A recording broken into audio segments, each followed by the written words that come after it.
कृष्णं वंदे मंतपाशधरं दिव्यार्भकाकृतिं शिखाबन्धत्रयोपेतं भैष्मीमध्वकरार्चितं तपस्वाध्याय शुश्रूषा कृष्णपूजारतं मुनिं विश्वेशमिष्टदं वंदे परिव्राट चक्रवर्तिनं. पूज्य ಶ್ರೀಪಾದರ ಚರಣಾರವಿಂದಗಳಲ್ಲಿ ಭಕ್ತಿಪೂರ್ವಕವಾದ ಪ್ರಣಾಮಗಳನ್ನು ಸಲ್ಲಿಸಿ ಸುವಾಸಿನಿಯರ ಹಾಗೂ ಕುಮಾರಿಯರ ಉಪನ್ಯಾಸ ಮಾಲಿಕೆ ಈಗಾಗಲೇ ಚಾತುರ್ಮಾಸ್ಯದ ಮಂಗಳ ಸಂದರ್ಭದಲ್ಲಿ ಪ್ರಾರಂಭ ಆಗಿದ್ದು ಇವತ್ತಿಗೂ ಕೂಡ ಮುಂದುವರಿತಾ ಇದೆ. ಪೂಜ್ಯ ಶ್ರೀಪಾದರ ಉದಾತ್ತವಾದ ಅಪೇಕ್ಷೆ ನಮ್ಮ ಸಂಸ್ಕೃತಿಯ ಸಂರಕ್ಷಣೆ, ಅದು ಮಹಿಳೆಯರಿಂದಲೇ ಖಂಡಿತವಾಗಿಯೂ ಕೂಡ ಆಗತ್ತೆ ಅನ್ನೋ ಉದ್ದೇಶದಿಂದ ಅವರು ಈ ಕಾರ್ಯಕ್ರಮವನ್ನು ನಡೆಸಬೇಕು ಅಂತ ಅವರ ಆದೇಶವನ್ನು ಮಾಡಿದ್ದಾರೆ. ಈಗಾಗಲೇ ಸುಮಾರು 25-30 ಮಂದಿ ಮಹಿಳೆಯರು ಇದರಲ್ಲಿ ಭಾಗವಹಿಸಿ ಒಳ್ಳೆಯ ಉಪನ್ಯಾಸಗಳನ್ನು ನೀಡಿ ಇದೊಂದು ಜನಪ್ರಿಯವಾದ ಕಾರ್ಯಕ್ರಮ ಆಗಿದೆ ಇವತ್ತಿನ ದಿವಸ. ಇನ್ನು ಹೆಚ್ಚು ಸಂಖ್ಯೆಯಲ್ಲಿ ಇದಕ್ಕೆ ಬಂದಷ್ಟು ಕೂಡ ಇದಕ್ಕೆ ಉತ್ತೇಜನವನ್ನು, ಪ್ರೋತ್ಸಾಹವನ್ನು, ಸಹಕಾರವನ್ನು ನೀಡಬೇಕು ಎಂಬುದಾಗಿ ಶ್ರೀಪಾದಂಗಳವರ ಆದೇಶಕ್ಕನುಗುಣವಾಗಿ ಇವತ್ತು ಈ ಕಾರ್ಯಕ್ರಮವನ್ನು ನಾವು ಹಮ್ಮಿಕೊಂಡಿದ್ದೇವೆ. ಇವತ್ತಿನ ದಿವಸ ಶ್ರೀಮತಿ ರಾಜೇಶ್ವರಿ ಪಾಠಕ್, ಶ್ರೀಮತಿ ರಶ್ಮಿ ಐಕೂರ್, ಕುಮಾರಿ ಭಾವನಾ ಹಾಗೂ ಶ್ರೀಮತಿ ಪ್ರಚೇತಾ, ಹಾಗೆ ಶ್ರೀಮತಿ ಶ್ಯಾಮಲಾ ಕಳಸಾಪುರ್ ಅವರು ಇಷ್ಟು ಮಂದಿ ಇವತ್ತು ಇಲ್ಲಿ ಮಾತನಾಡ್ತೀನಿ ಎಂಬುದಾಗಿ ನಮಗೆ ಹೆಸರನ್ನು ಕಳುಹಿಸಿಕೊಟ್ಟಿದ್ದಾರೆ. ಈ ಕಾರ್ಯಕ್ರಮದಲ್ಲಿ ಇಬ್ಬರು ನಿರ್ಣಾಯಕರಾಗಿ ಇಲ್ಲಿ ಭಾಗವಹಿಸಿರ್ತಾರೆ. ಒಬ್ಬರು ನಿರ್ಣಾಯಕರಾಗಿರ್ತಕ್ಕಂಥವರು ನಮ್ಮ ಪೂರ್ಣಪ್ರಜ್ಞ ವಿದ್ಯಾಪೀಠದಲ್ಲಿಯೇ ಹಲವಾರು ವರ್ಷಗಳ ಕಾಲ ನ್ಯಾಯ ವೇದಾಂತ ಶಾಸ್ತ್ರಗಳ ಅಧ್ಯಯನವನ್ನು ಮಾಡಿ ಅನಂತರ ಪರಮಪೂಜ್ಯ ಶ್ರೀಪಾದರಲ್ಲಿ ನ್ಯಾಯಸುಧಾ ಗ್ರಂಥದ ಅಧ್ಯಯನವನ್ನು ಮಾಡಿರ್ತಕ್ಕಂತಹ ವಿದ್ವಾಂಸರು, ಖಂಡನತ್ರಯದ ಅನೇಕ ವ್ಯಾಖ್ಯಾನಗಳ ಸಂಶೋಧನೆ ಸಂಪಾದನೆಯಿಂದ ಡಾಕ್ಟರೇಟ್ ಪ್ರಶಸ್ತಿಗೂ ಕೂಡ ಭಾಜನರಾಗಿರ್ತಕ್ಕಂಥವರು ಅನಂತಕೃಷ್ಣಾಚಾರ್ಯ ಉಪರ್ಣ ಅವರು. ಪೂರ್ಣಪ್ರಜ್ಞ ವಿದ್ಯಾಪೀಠದಲ್ಲಿಯೇ ಹಲವಾರು ವರ್ಷಗಳಿಂದ ಪ್ರಾಧ್ಯಾಪಕರಾಗಿ ಅವರು ಸೇವೆಯನ್ನು ಸಲ್ಲಿಸ್ತಾ ಇದ್ದಾರೆ. ಪೌರೋಹಿತ್ಯ ಆ ವಿಭಾಗದಲ್ಲೂ ಕೂಡ ಒಳ್ಳೆಯ ಪರಿಣತಿಯನ್ನು ಸಂಪಾದನೆ ಮಾಡಿರ್ತಕ್ಕಂಥವರು ಅವರು ಇವತ್ತು ನಿರ್ಣಾಯಕರಾಗಿ ಅವರು ಬಂದಿದ್ದಾರೆ. ಅವರಿಗೆ ನಾನು ನಮ್ಮೆಲ್ಲ ಸಂಸ್ಥೆಗಳ ಪರವಾಗಿ ಹೃತ್ಪೂರ್ವಕವಾಗಿರ್ತಕ್ಕಂತಹ ಸ್ವಾಗತ ಉಪರ್ಣಾಚಾರ್ಯರಿಗೆ. ಹಾಗೆ ಮತ್ತೊಬ್ಬರು ಶ್ರೀಮತಿ ಗೋಪಾಲಕೃಷ್ಣಾಚಾರ್ಯರು, ನಮ್ಮ ಪೂರ್ಣಪ್ರಜ್ಞ ವಿದ್ಯಾಪೀಠದಲ್ಲೇ ಅಧ್ಯಯನವನ್ನು ಮಾಡಿ ಇಲ್ಲಿ ಅಧ್ಯಾಪಕರಾಗಿ ಸೇವೆಯನ್ನು ಸಲ್ಲಿಸ್ತಾ ಇರತಕ್ಕಂತಹ ಗೋಪಾಲಕೃಷ್ಣಾಚಾರ್ಯರ ಪತ್ನಿ. ಅವರು ಕೂಡ ಒಳ್ಳೆಯ ಆಚಾರ ಸಂಪನ್ನರು, ಅತಿಥಿ ಸತ್ಕಾರದಲ್ಲಿ ಒಳ್ಳೆಯ ಹೆಸರನ್ನು ಗಳಿಸಿರ್ತಕ್ಕಂಥವರು, ಒಳ್ಳೆಯ ಸೇವಾ ಮನೋಭಾವವನ್ನು ಹೊಂದಿರತಕ್ಕಂಥವರು. ನಮ್ಮಲ್ಲಿ ಪ್ರತಿನಿತ್ಯ ವಿದ್ಯಾಪೀಠದಲ್ಲಿ ಉಪನ್ಯಾಸಗಳು ನಡೀತಾ ಇರುತ್ತೆ. ತಪ್ಪದೇನೆ ಆ ಉಪನ್ಯಾಸಗಳನ್ನು ಅವರು ಪ್ರತಿನಿತ್ಯ ಕೇಳಿ ಬಹಳಷ್ಟು ಜ್ಞಾನವನ್ನು ಸಂಪಾದನೆ ಮಾಡಿದ್ದಾರೆ. ಅವರು ಕೂಡ ಇವತ್ತು ನಿರ್ಣಾಯಕರಾಗಿ ಇಲ್ಲಿಗೆ ಬಂದಿದ್ದಾರೆ. ಅವ್ರಿಗೂ ಕೂಡ ನಮ್ಮ ಸಂಸ್ಥೆಯ ಪರವಾಗಿ ಹಾರ್ದಿಕವಾದ ಸ್ವಾಗತ. ಇಲ್ಲಿ ಇವತ್ತು ಭಾಗವಹಿಸಲಿಕ್ಕೆ ಬಂದಿರತಕ್ಕಂಥವ್ರ ಹೆಸರನ್ನು ನಾನಾಗಲೇ ಹೇಳಿದೆ. ರಾಜೇಶ್ವರಿ ಪಾಠಕ್ ಅವರು ಕನ್ನಡದಲ್ಲಿ ಮಾತನಾಡ್ತಾರೆ, ಶ್ರೀಮತಿ ಪ್ರಚೇತಾ ಅವರು ಇಂಗ್ಲೀಷ್ನಲ್ಲಿ, ಶ್ಯಾಮಲಾ ಕಳಸಾಪುರ್ ಅವರು ಹಿಂದಿನಲ್ಲಿ, ಕುಮಾರಿ ಭಾವನಾ ಹಾಗೂ ರಶ್ಮಿ ಅವರೆಲ್ಲರೂ ಕೂಡ ಕನ್ನಡದಲ್ಲಿ ಇವತ್ತು ಮಾತನಾಡಲಿಕ್ಕೆ ಇಲ್ಲಿ ಭಾಗವಹಿಸ್ತಾ ಇದ್ದಾರೆ. ಅದರಲ್ಲಿ ಇಬ್ಬರು ನಾವು ಆದರೆ ಭಾಗವಹಿಸ್ತೀವಿ ಅಂತ ಹೇಳಿದ್ದಾರೆ. ಒಬ್ಬರು ಶ್ರೀಮತಿ ಸ್ಮಿತಾ ಅವರು ಇನ್ನೂ ಕೂಡ ಪ್ರಾಯ ಜಾಯಿನ್ ಆಗಿರಲಿಕ್ಕಿಲ್ಲ. ಉಳಿದವರೆಲ್ಲರೂ ಕೂಡ ಈ ಕಾರ್ಯಕ್ರಮದಲ್ಲಿ ಭಾಗವಹಿಸ್ತಾ ಇದ್ದಾರೆ. ಅವರಿಗೆಲ್ಲರಿಗೂ ಕೂಡ ನಾನು ಹೃತ್ಪೂರ್ವಕವಾದ ಅವರಿಗೆಲ್ಲರಿಗೂ ಕೂಡ ಸ್ವಾಗತ. ಈ ಕಾರ್ಯಕ್ರಮ ಪ್ರಾರಂಭ ಆಗ್ತಾ ಇದೆ. ಪ್ರಾರಂಭದಲ್ಲಿ ಶ್ಯಾಮಲಾ ಕಳಸಾಪುರ ಅವರು ಪೂರ್ಣಪ್ರಜ್ಞ ವಿದ್ಯಾಪೀಠದಲ್ಲೇ ಅಧ್ಯಯನವನ್ನು ಮಾಡಿರತಕ್ಕಂತಹ ಶ್ರೀಕಾಂತ ಕಳಸಾಪುರ್ ಇವತ್ತು ವ್ಯಾಸತೀರ್ಥ ವಿದ್ಯಾಪೀಠದಲ್ಲಿ ಪ್ರಾಧ್ಯಾಪಕರಾಗಿ ಸೇವೆಯನ್ನು ಸಲ್ಲಿಸ್ತಾ ಇದ್ದಾರೆ. ಹೀಗೆ ವಿದ್ಯಾಪೀಠದ ನಂಟನ್ನು ಹೊಂದಿರತಕ್ಕಂತಹ ಶ್ರೀಮತಿ ಶ್ಯಾಮಲಾ ಕಳಸಾಪುರ್ ಅವರು ಹಿಂದಿ ಭಾಷೆಯಲ್ಲಿ ಅವರು ಮಾತನಾಡ್ತಾರೆ. ಅವರು BSc ಓದಿರತಕ್ಕಂಥದ್ದು. ಇವತ್ತಿಗೂ ಕೂಡ ಅಲಂಕಾರ ಶಾಸ್ತ್ರದ ಅಧ್ಯಯನ, ಸಂಸ್ಕೃತದಲ್ಲಿ ಅಲಂಕಾರ ಶಾಸ್ತ್ರ ತುಂಬ ವಿಶಾಲವಾಗಿ ಬೆಳೆದಿರ್ತಕ್ಕಂತಹ ಶಾಸ್ತ್ರ. ಆ ಅಲಂಕಾರ ಶಾಸ್ತ್ರದ ಅಧ್ಯಯನದಲ್ಲಿ ತಮ್ಮನ್ನು ತೊಡಗಿಸಿಕೊಂಡಿರ್ತಕ್ಕಂಥವರು. MA ಅಧ್ಯಯನವನ್ನು ಕೂಡ ಅವರು ಮಾಡ್ತಾ ಇದ್ದಾರೆ. ಅವರು ಬಂದು ಹಿಂದಿ ಭಾಷೆಯಲ್ಲಿ ಪ್ರವಚನವನ್ನು ನಡೆಸಿಕೊಡಬೇಕು ಅಂತ ನಾನು ಕೇಳ್ಕೊಳ್ತಾ ಇದ್ದೇನೆ. ಕೃಷ್ಣಾಯ ಯಾದವೇಂದ್ರಾಯ ಜ್ಞಾನಮುದ್ರಾಯ ಯೋಗಿನೆ ನಾಥಾಯ ರುಕ್ಮಿಣೀಶಾಯ ನಮೋ ವೇದಾಂತ ವೇದಿನೆ ತಪೋ ವಿದ್ಯಾ ವಿರಕ್ತ್ಯಾದಿ ಸದ್ಗುಣೌಘಾಕರಾನಹಂ ವಾದಿರಾಜ ಗುರುಂ ವಂದೇ ಹಯಗ್ರೀವ ಪದಾಶ್ರಯಾನ್.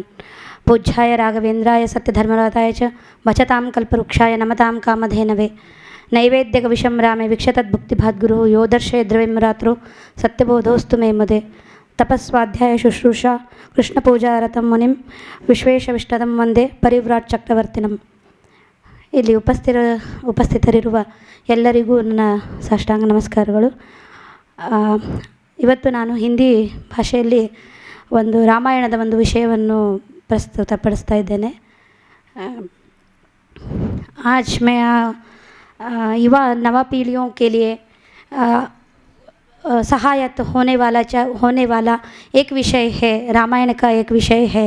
वो जो लोमपाद नाम का महाराज, उसका जो कथा है हमारे नए पीढ़ियों के लिए बहुत ही उपयुक्त है, क्योंकि वो लोमपाद राजा जो है अनेक महर्षियों को कैसे सम्मानित करना चाहिए, कैसे उनका आदर करना चाहिए, आतिथ्य करना चाहिए, इस बारे में हमें उनके कथा से जानकारी मिलती है. आजकल के नवा पीढ़ियाँ जो है बुज़ुर्गों के सम्मान तक नहीं, उनको चरण तक छूना नहीं चाहते हैं. इसीलिए मैं आज रामायण का एक विषय जो है लोमपाद राजा का कथा आज यहाँ सुनाने चाहती हूँ. बहुत काल पहले दशरथ महाराजा के अतीत और बहुत ही अच्छे मित्र लोमपाद राजा थे. वो सभी प्रजाओं के बहुत ही सम्मान करते थे और उनका ख्याल करते थे, और उसका सभी जो समस्या थी वो सभी परिहार कर देते थे. और धर्मश्रेष्ठ और सभी जो होते हैं सभी धर्म रक्षक और सम्मानित राजा थे. एक दिन अनजाने में वो दुर्दैववशात उनको क्या हुआ, ऋषि मुनियों का निंदा की थी.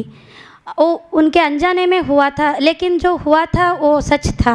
इसीलिए सभी ऋषि मुनि उनसे बहुत ही उदास थे. इसीलिए उन्हें बहुत ही बड़ा शाप दिया और बोला, आजकल को जो आपका राज्य में समृद्ध राज्य चल रहा था, हमारे शाप से आपका राज्य बहुत बरड़ हो जाएगा और बंजर हो जाएगा. सभी प्रजाएं आपके इस भूल से तड़पेंगे बोले. बाद में उन्होंने कुछ दिन तो ऐसे ही छोड़ दिया था.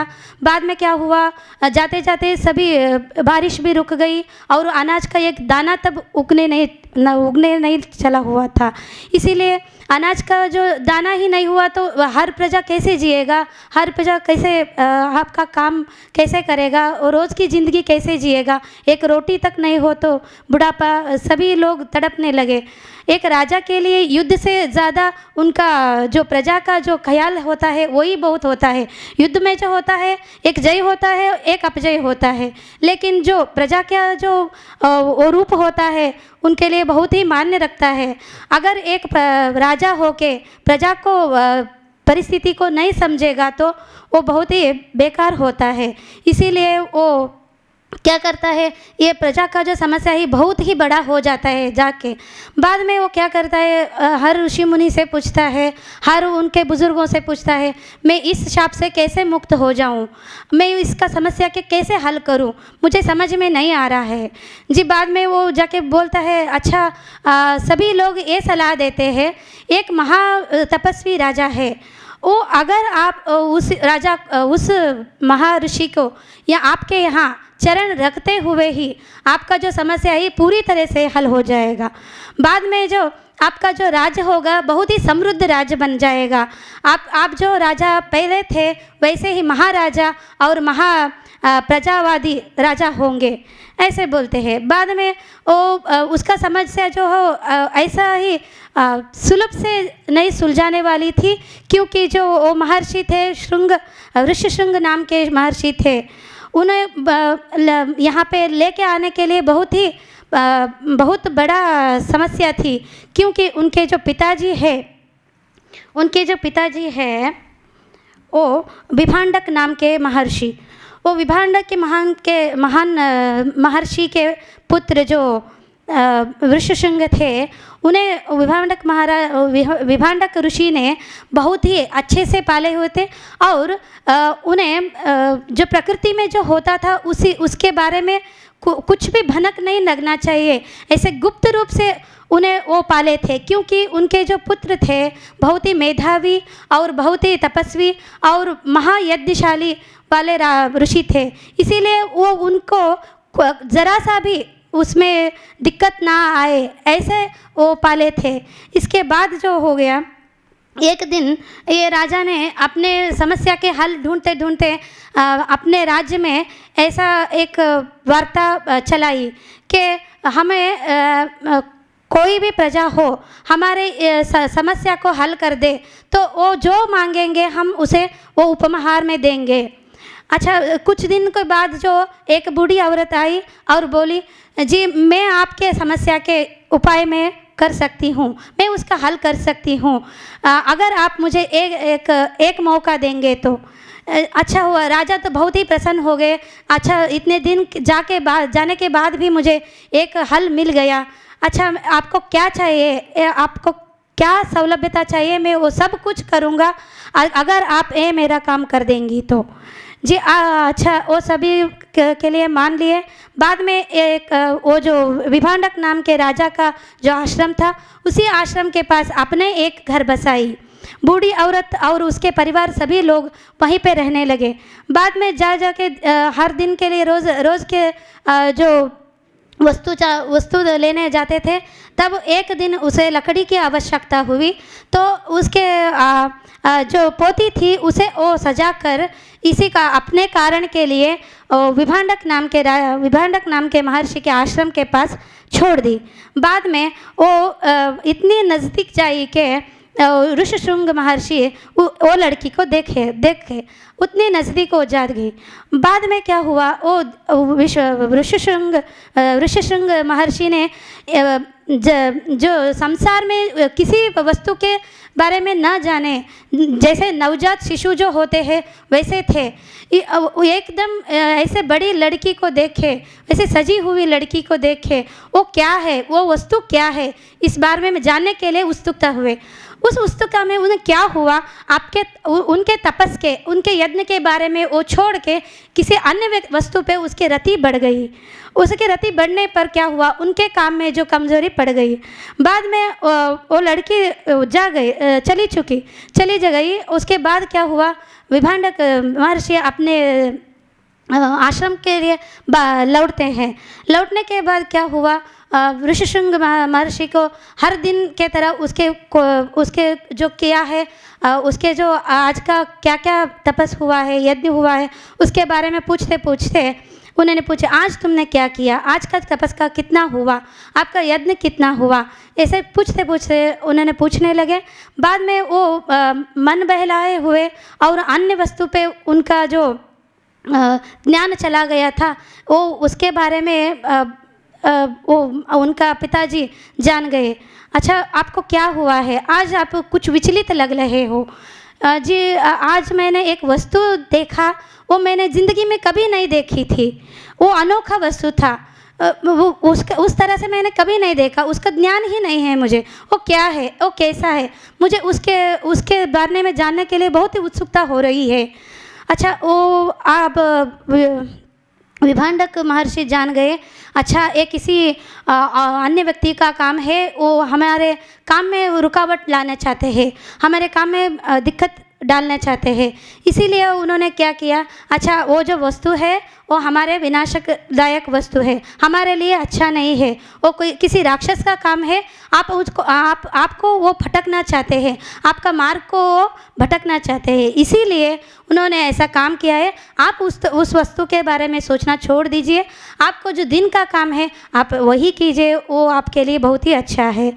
ऐसे बोल के वो उनके बाद में ऋषि कुमार को आप उनके काम में लगाकर वो कौन सा वस्तु है मेरे बेटे के मार्ग को रुकावट लाना चाह रहे हैं, वो कौन सा आदमी है, वो कौन सा व्यक्ति है, ये जानने के लिए वो चले जाते हैं। इसी वक्त का इंतज़ार करते हुए बूढ़ी माता उनके पोती को भेज कर वो ऋषि कुमार को तुम बुला के ले आओ, ऐसे बोलती है। वो कन्या जाके ऋषिशृंग महाराज के पास जाती है और वो फिर से उन्हें देख के फिर से उन्हें देख के उनसे कुछ कहना चाहता है, उनसे कुछ पूछना था। और ऐसे ही उत्सुकता में वो पूछते हैं, आप कौन हो, आप क्या हो, आप क्यों यहाँ पे आए हो?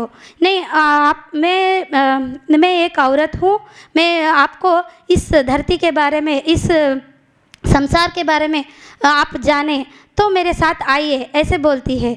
बाद में जो होता है, अच्छा मेरे पिताजी आएंगे तो मुझे तो वो कभी नहीं जाने के लिए आज्ञा देंगे, इसीलिए उनके आने के पहले हम लोग चले जाते हैं, ऐसे बोल के दोनों आश्रम से बाहर निकल जाते हैं। निकलते निकलते वो राजा के आस्थान पर आ पहुँचते हैं। जैसे ही उसका कदम राजा के धरती पर पड़ती है, तब भारी से वर्षा होने लगती है। आसमान में बादल बहुत ही अच्छा से बरसने लगते हैं और समृद्ध राज्य बनने में कुछ ही दिनों का बाकी रहते थे। इसीलिए राजा को बहुत ही खुशी होता है। अंतिम में मेरा समस्या की उपाय मिल गया, ऐसे बहुत ही खुशी होती है, आनंद होती है। जैसे ही ऋषिशृंग महर्षि का कदम उनके आस्थान पे पड़ते हैं, तब वो सब पूजा जो बुजुर्ग आने पर जहाँ महर्षियों को अतिथि सत्कार में जो करना चाहिए वो सभी के लिए तैयार बैठे हुए राजा, वो आते ही उनका सभी पूजा सब कुछ अतिथि सत्कार करते हुए, उनके सम्मान करते हुए अपने आस्थान में ले जाकर अपने पीठ पर बिठाकर पूजा करते हैं। इसीलिए बहुत ही प्रसन्न हुए महर्षि और उनका जो शाप मुक्त होने पर उनकी बेटी को उसी ऋषिशृंग राजा को दे के शादी करवाते हैं। बाद में वो साष्टांग प्रणाम करते हैं। इसी बात को जानकर बाद में ढूंढते ढूंढते ऋषिशृंग महर्षि के पिता विभांडक महर्षि आते हैं। वो बहुत ही खुश होते हैं। मुझसे कुछ नहीं कहकर मेरे अनुमति के अलावा उन्हें यहाँ पे ले आकर वो जो काम किया है वो बहुत ही बुरी लगती है, उन्हें बहुत ही गुस्सा आती है। बाद में जो वो ऋषि जो होते हैं, मैं क्या शाप दे हूँ, इतना गुस्सा होते हैं, क्रोधित होते हैं, फिर भी वो लोमपात महाराजा के आतिथ्य और उनका सम्मान दे के शांत हो जाते हैं। उनका जो शाप मुक्त होने का कारण भी जानते हैं। उसके बाद वो भी उनको आशीर्वाद करके उनका शाप मुक्त होने का कारण जानकर उनके आशीर्वाद कर सबको, प्रजाओं को अच्छा हो ऐसा आशीर्वाद कर वहाँ से चले जाते हैं। इसी प्रकार हमें भी जानना चाहिए, किसी लोग हो, कैसे भी लोग हो, वो बड़े हो, सबको हमें सम्मान करना चाहिए, सबको सम्मान करना चाहिए। और जो हमारे गुरु है, हमारे जो पूज्य है, हमें उसे पूजना चाहिए। जैसे कि हमें हर जगह हमें माताएं मिल जाती है, हज़ारों लोगों के लिए हज़ारों माताएं होती है, लेकिन एक जो गुरु होता है वो हज़ारों लोगों के लिए एक ही माता होता है। ऐसे हमें नवयुवतियों को ये जानना चाहिए, गुरु जी जो होते हैं, संत जो होते हैं, सभी लोगों का सम्मान करना चाहिए, उनका आदर करना चाहिए। इस बात को मैं यहाँ पे प्रस्तुत कर सबको प्रणाम करके मेरा बात प्रस्तुत कर। ಶ್ರೀಮತಿ ಶ್ಯಾಮಲಾ ಕಳಸಾಪುರವರು ಭಾಷೆಯ ಮೇಲೆ ಒಳ್ಳೆಯ ಹಿಡಿತವನ್ನು ಹೊಂದಿರತಕ್ಕಂಥವರು. ಆ ಕಥೆಯನ್ನು ತುಂಬ ಚೆನ್ನಾಗಿ ಹೇಳಿದರು. ಆದರೆ ಆ ಕಥೆಗಳ ಮಧ್ಯದಲ್ಲಿ ರಾಮಾಯಣದಲ್ಲಿ ಬರ್ತಕ್ಕಂಥ ಶ್ಲೋಕಗಳನ್ನು ಮಧ್ಯದಲ್ಲಿ ಸೇರಿಸ್ಕೊಂಡಾಗ ಇನ್ನೂ ಕೂಡ ಹೆಚ್ಚು ಅದು ಪ್ರಭಾವಶಾಲಿ ಆಗತ್ತೆ ಎಂಬುದಾಗಿ ನಾನು ಅಭಿಪ್ರಾಯವನ್ನು ಪಡ್ತಾ ಇದ್ದೀನಿ. ಇಂದಿನ ಯುವ ಪೀಳಿಗೆಗೆ ಶ್ಯಾಮಲಾ ಕಳಸಾಪುರ ಅವರ ಸಂದೇಶ ಉತ್ತಮವಾಗಿತ್ತು. ಗುರುಗಳನ್ನು ಗೌರವಿಸತಕ್ಕಂತಹ ಅವಶ್ಯಕತೆ ಎಷ್ಟರ ಮಟ್ಟಿಗೆ ಇದೆ, ಗುರುಗಳ ಆರಾಧನೆಯಿಂದ ನಾವು ಏನೇನನ್ನು ಪಡೆದುಕೊಳ್ಳಬಹುದು ಎಂಬುದನ್ನು ಈ ಕಥೆಯ ಮೂಲಕ ನಿರೂಪಣೆ ಮಾಡಿದ್ದಾರೆ. ಅವರ ಈ ವಾಗ್ ಸೇವೆ ಇನ್ನೂ ಕೂಡ ಮುಂದುವರಿಯುವಂತೆ ಭಗವಂತ ಅವರೇ ಅನುಗ್ರಹ ಮಾಡಲಿ ಅಂತ ಪ್ರಾರ್ಥಿಸ್ತಾ ನಮ್ಮ ಅಭಿನಂದನೆಗಳನ್ನು ತಿಳಿಸ್ತಾರೆ. ಶ್ರೀಮತಿ ರಾಜೇಶ್ವರಿ ಪಾಠಕ್ ಅವರು ರಾಯಚೂರು ಪ್ರಾಂತದಲ್ಲಿ, ಅದು ಎಲ್ಲ ದಾಸವರೇಣ್ಯರುಗಳ ಕರ್ಮಭೂಮಿ, ರಾಯಚೂರು ಸುತ್ತಮುತ್ತೂರು ಎಲ್ಲವೂ ಕೂಡ ಅಲ್ಲಿಂದ ಬಂದಿರತಕ್ಕಂಥವ್ರು ರಾಜೇಶ್ವರಿ ಪಾಠಕ್ ಅವರು ಈಗ ಒಂದು ಉಪನ್ಯಾಸವನ್ನು ನಡೆಸಿಕೊಡಬೇಕು ಅಂತ ಸೂಚನೆ ಕೊಡ್ತಾ ಇದ್ದೇನೆ. ಕೃಷ್ಣಾಯ ಯಾದವೇಂದ್ರಾಯ ಜ್ಞಾನಮುದ್ರಾಯ ಯೋಗಿನೇ ನಾಥಾಯ ರುಕ್ಮಿಣೀಶಾಯ ನಮೋ ವೇದಾಂತ ವೇದಿನೇ. ನಾನು ತೆಗೆದುಕೊಂಡ ವಿಷಯ ಸುಳಾದಿ. ವ್ಯಾಸರಿಂದ ಪ್ರತಿಪಾದಿತವಾದ ವಿಷಯವನ್ನು ಹಾಗೂ ವೇದನಿಷ್ಠವಾದ ಉಪನಿಷತ್ ಗ್ರಂಥದಲ್ಲಿ ಸ್ಥಿತವಾದ ವಿಷಯವನ್ನು ಕ್ರೋಢೀಕರಿಸಿ ತಿಳಿಯಾಗಿಸಿ ನಮಗೆ ಅರ್ಥವಾಗುವ ರೀತಿಯಲ್ಲಿ ನುಡಿದು ನಡೆದು ತೋರಿಸಿಕೊಟ್ಟ ಸಾಹಿತ್ಯ ದಾಸ ಸಾಹಿತ್ಯ. ಈ ದಾಸ ಸಾಹಿತ್ಯದಲ್ಲಿ ಪ್ರಮುಖವಾಗಿ 3 ವಿಭಾಗವನ್ನಾಗಿ ಮಾಡಿದ್ದಾರೆ. ಅದರಲ್ಲಿ ಸುಳಾದಿ, ಉಗಾಭೋಗ, ಕೀರ್ತನೆಗಳು. ಇದರಲ್ಲಿ ಸುಳಾದಿಗೆ ಬಹು ಮುಖ್ಯವಾದ ಸ್ಥಾನವಿದೆ ಎಂದರೆ ತಪ್ಪಾಗಲಿಕ್ಕಿಲ್ಲ. ಈ ಸುಳಾದಿ ಎಂದರೇನು? ತಾಳ ಪ್ರಧಾನವಾಗಿ ಸಪ್ತ ತಾಳಗಳಲ್ಲಿ ಜತೆ ಎಂಬ 2 ಸಾಲಿನ ಅಂಕಿತದೊಂದಿಗೆ ಕೊನೆಗೊಳ್ಳುವ ರಚನೆಯೇ ಸುಳಾದಿಯಾಗಿದೆ. ಸುಳಾದಿ ಎಂದರೆ ಪರಮಾತ್ಮನ ಸುಳುವಿಗೆ ಸುಲಭವಾದ ದಾರಿ ಎಂದು ಹೇಳಿದ್ದಾರೆ. ಒಂದು ಸುಳಾದಿ ಹೇಳಿದರೆ 108 ದೇವರ ನಾಮಗಳನ್ನು ಹೇಳಿದ ಫಲ ಬರುತ್ತದೆ ಎಂದು ಹೇಳುತ್ತಾರೆ.